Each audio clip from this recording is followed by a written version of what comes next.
All right, I'm going to get started. Thank you all for joining me today. My name is Brian Griffin, and I am an analytics consultant at Dunn Solutions. And welcome to the presentation, Amazon SageMaker, Machine Learning for the Enterprise. With all the buzz around machine learning nowadays, more and more people are interested in experimenting in this field. However, as we try to capitalize on machine learning by integrating these algorithms into our business processes, there are a whole lot of challenges that can come with it. In this webinar, I'll discuss some of these challenges and how SageMaker, a machine learning service in Amazon Web Services, helps you overcome these challenges. So here's an outline of today's webinar. I'm first going to briefly talk about Dunn Solutions and our mission and core values. Then I'll talk about some common challenges and barriers for data scientists. And then we'll wrap up with an introduction and quick demo to Amazon SageMaker to show you some of its capabilities and other cool features it has. All right, so what is Dunn Solutions? Dunn Solutions is a digital transformation consultancy company focused on bringing velocity to our clients. Velocity is made up of two main components, speed and direction. We bring speed through process automation and direction through analytics. After all, if we're going to go fast, we might as well be going fast in the right direction. Dunn Solutions has a long history of delivering innovative business technology solutions to our clients. We are headquartered just outside of Chicago and have offices in Minneapolis and Bangalore, India. We believe every organization needs to have velocity, and velocity is what enables the velocity virtuous cycle. Do you think I said velocity enough? The velocity virtuous cycle is a feedback loop that uses the vast amount of data created through process automation to provide insight through analytics. These insights can then be fed back into the business process for improvement and optimization. Most people might view machine learning as solely an analytics project, but you'll see later how SageMaker helps automate these machine learning projects into production environments, supporting all three stages of the velocity virtuous cycle. So before we dive into the technology, I'm going to talk about 4 common obstacles that data scientists encounter when productionizing their algorithms. Number 1, probably the most prevalent challenge, is the sheer data size and model complexity that today's worlds present. No matter how much any company invests, hardware is going to be a limiting factor at some point to our projects. 2, data labeling is tedious and time-consuming, but it's an absolutely necessary task for some new and some of the most important projects. 3, with data analysis tools such as Python and R, predefined models are not hard to come by. What is difficult to find is models that are built and intended for heavy workloads. And finally, 4, the deployment of machine learning models require a different level of expertise than most data scientists have. This usually means communicating and working with others to properly host and publish the model. All right, now I'll go back to our first issue. What can we do when the data and computation needs by our model exceeds our local hardware capacity?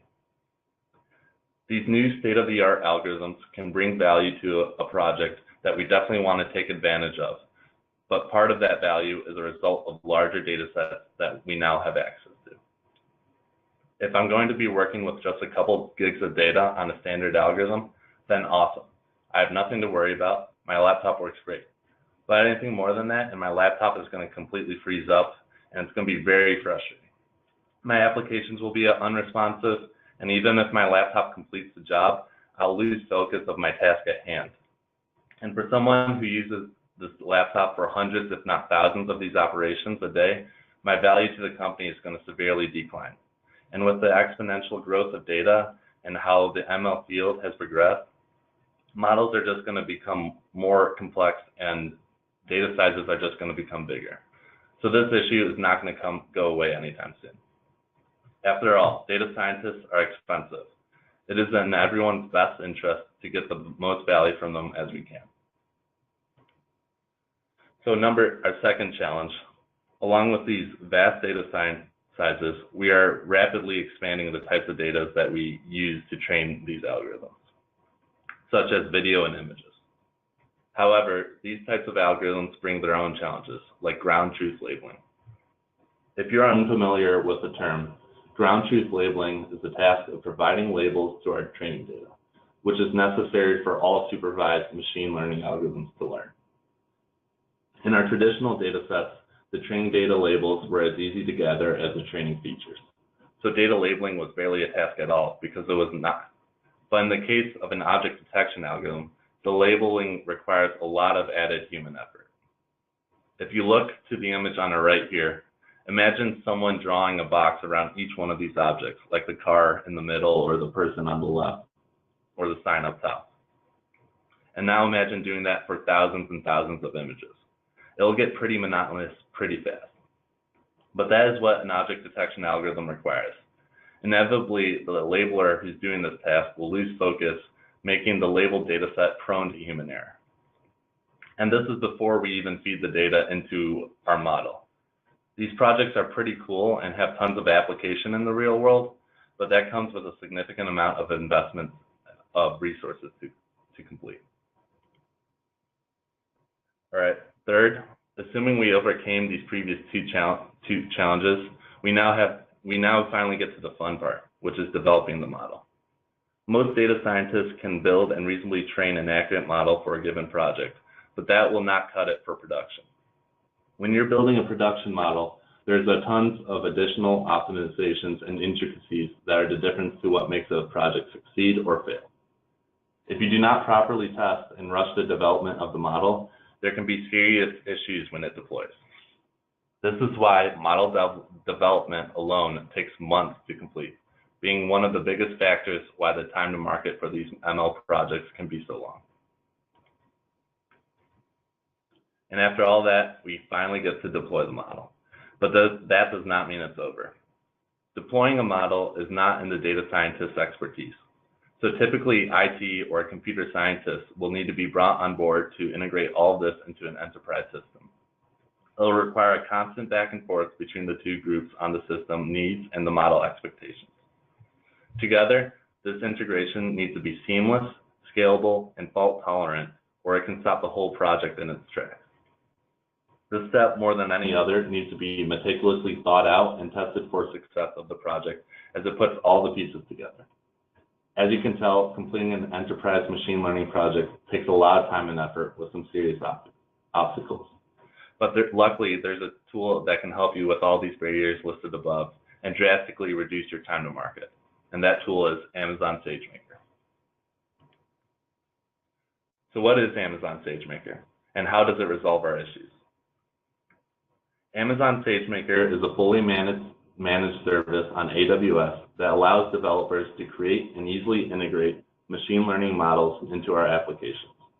It is an end-to-end product, which means you can do everything from reading the training data to creating and deploying the model in one service. SageMaker just came out with a new feature called Amazon SageMaker Ground Truth, which is basically a direct answer to our second challenge we just listed. What this feature effectively allows us to do is automate our data labeling process. How this happens is SageMaker has an algorithm in the background that learns on the go from the human labeler on how to label each of these objects in the image.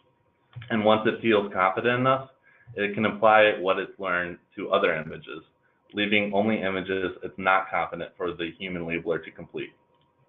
And this will actually raise the accuracy of your training data set while also drastically reducing the time and cost it takes to complete. The service also has some high performance built-in machine learning models. They are simple to use as a packaged local model you might find in R or Python, but have been optimized for performance in production, speeding up performance as much as 10x. SageMaker is always coming out with more models each month for its customers to use. On top of all of that, SageMaker lives in the cloud, allowing you to easily scale up and down depending on the incoming workload and task at hand. You do not need to worry about your SageMaker projects affecting your local environment no more.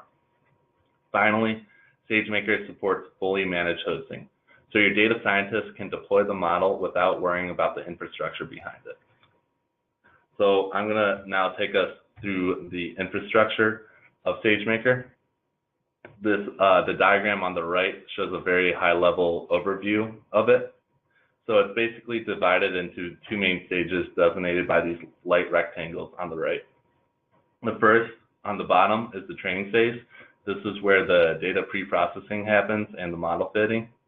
The second on top is what we call the deployment phase, which is where we deploy and host our model so our application, which is on green on top, can interact with it. The red objects on the side to the left of the diagram are what we call S3 buckets. This is a separate service outside of SageMaker that stores all your data and model artifacts. What is cool about this is that it allows you to use each stage, the model training and the deployment stage, in isolation. What I mean by this is that the two stages do not rely on each other to be used in SageMaker. So for instance, if you happen to have a model trained locally, you can just upload this model into S3 and then use the deployment phase in SageMaker to complete the process. Alternatively, you can also train your model on SageMaker and then extract it into whatever service you want to use elsewhere outside of SageMaker or AWS altogether. Now I'm going to discuss each of these stages a little bit further on. So this training stage is where you define, build, and train your model. All of this development, including any development in the deployment stage, takes place in what is called a Jupyter Notebook. And all a Jupyter Notebook is a common application tool where data scientists can run their commands to look at, train, and evaluate their data. Most data scientists are familiar with and have used Jupyter, making the transition to SageMaker pretty easy. If your project calls for you to build your own custom ML model, SageMaker can also accommodate for that. With a basic familiarity of Docker containers, you can bring in your own training and inference code. SageMaker also supports features like hyperparameter tuning and autoscaling, which can help with the model's performance in both accuracy and speed. There are also some general pre-trained image and text classification models. So if getting the data is a barrier to your project, you can completely bypass the training stage altogether and just use one of these models. So let me just show you how easy SageMaker can be to use. So in this demo, I'm going to briefly show you the SageMaker dashboard, and then I'm going to take you inside a Jupyter Notebook and take you through the workflow of an object detection algorithm. So here we are on the AWS Management Console. I'm going to go into SageMaker, the SageMaker service. And here we are at the SageMaker dashboard. We have 4 columns here. The first column is what they call Amazon SageMaker Ground Truth, which is what I was talking about earlier. If you have an image classification project or an object detection project, you will probably want to go in here first to label your data, and this is what will help automate that data labeling process. And then we have the Jupyter Notebooks. So this is where you can take advantage of the AWS and SageMaker SDKs. This is where you can run all the commands to build and train your model and then deploy the model onto an endpoint. And then we have the whole workflow split up into a training and inference jobs. The training jobs is where you build and train your models, and then the inference jobs is where you create and deploy your endpoints for your model to be hosted on. So since we're doing an object detection algorithm as part of our demo, you might think that we would go into a labeling job first, but for the purposes of the demo, I already have the training data labeled, so I'm just going to go straight into a Jupyter Notebook instance. So here we are. I have 2 Jupyter Notebooks created. I'm going to open the top one. Since I already have it open, I'm just going to switch to that tab. And here we are. This is what you'll see when you first open that Jupyter Notebook. It's basically just a folder directory, and all these folders listed above are just data and metadata. And this green square right here designates the Jupyter Notebook. This is where all my commands are run. So I'm going to go into that, and I'll just scroll to the top. So here's all the commands. Most of the commands I'm going to show you are image pre-processing. You'll find later that the actual training and the deployment of the model is not that hard. So I'm going to talk through it at a high level, but yeah. So here's the libraries. This is what I'm going to call later, just some functions that I'll call later. And then we got my S3 bucket, which is where I store all my data. And then these commands are just a one-time process where I'm downloading the data from online. And now, since we're using a pre-built object detection algorithm, our training data needs to be formatted in a specific way so that the algorithm that AWS provides can read it properly and train. So all this code right here is just formatting the raw training data into model input data.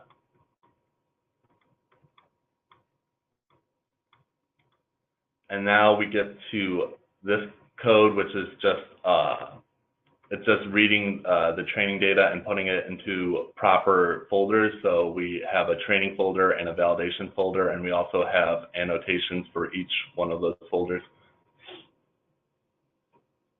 And then here is where we finally define the model. And as we see here, if you're familiar with Docker images, all this model is in the background is a Docker image. And so we're just passing some configurations in, setting some hyperparameters, and then setting where we want our training data and our validation data to come from. And so here is all we need to finally train the model. This line of code, the .fit, is all that you need to run to actually train the model. So it's pretty easy to use. So now I'm going to go back to our slides, which is going to, and I'm going to talk about the deployment phase.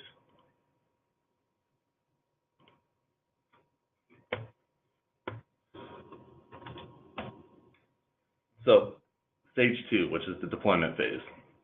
This stage involves taking that trained model that we just trained in the Jupyter Notebook and deploying it to what we call an HTTP endpoint so an application can talk to it. This stage is really simple for the developer. Most of the real work and the stuff is done behind the scenes, which is taken care of by SageMaker. All there is on the front end is a few API calls to create the endpoint and then to host the model on the endpoint.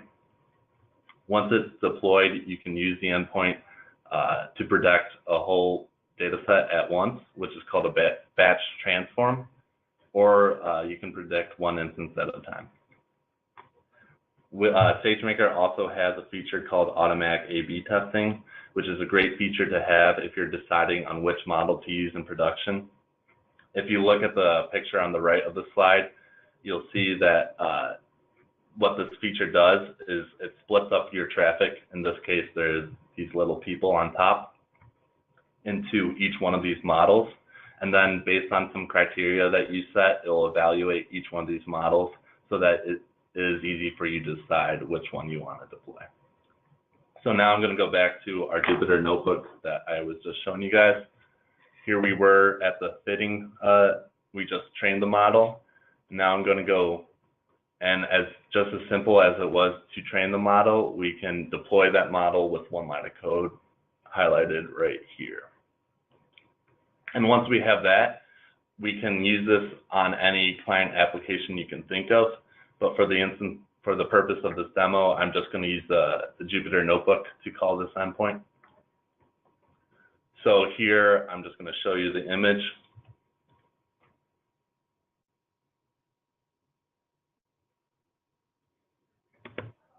There we go. It's two guys, probably had a good night on the town. And then here we go. This is all we need. This predict call is all we need to actually use the model and get some predictions. So what we're hoping for is to classify some objects, hopefully maybe these two people in front. It's only trained on 5,000 images, so we'll see what we get.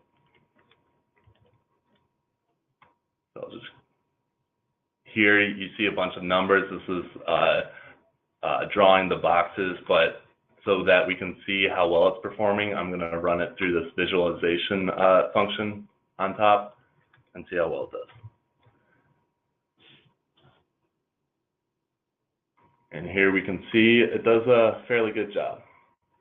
So that takes you through the entire workflow. We went from defining the model all the way to getting predictions from the endpoint.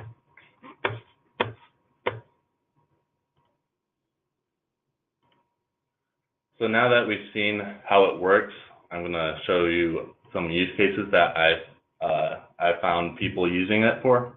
One is online customer sentiment analysis. So if you really want to know how customers feel about your products or the company in general, customer sentiment analysis is a great project to consider. Given social media and all the text on the web, sentiment analysis is a great unbiased way to arrive at a consensus of public opinion. Another big one is recommendation engines. If you have an e-commerce website but do not have a recommendation engine or are unhappy with the way it's performing, SageMaker's recommendation engine could be a good fit for you. Recommendation engines need to be fast and accurate, something that SageMaker is optimized for. And if you are able to do this properly, incorporating the personalized recommendations can have a great lift to your sales.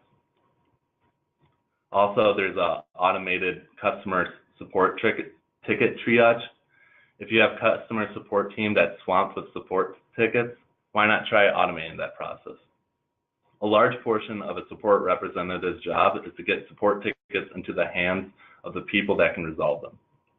Machine learning and SageMaker can automate this process, helping your representatives get tickets resolved faster. And last but certainly not least, there's credit card fraud detection.